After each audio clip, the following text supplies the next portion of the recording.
তারকেশ্বরে শ্রাবণ মাসের শেষ সোমবারে জলযাত্রীরা যাচ্ছে সবাই বাবার মাথায় জল ঢালতে। প্রচুর পরিমাণে ভিড় রাস্তায়।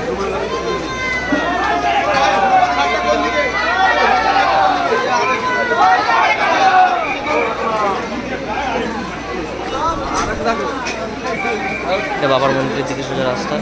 প্রচুর জলযাত্রীদের ভিড়, সবাই যাচ্ছে, লোক ঢুকছে হুড় করে।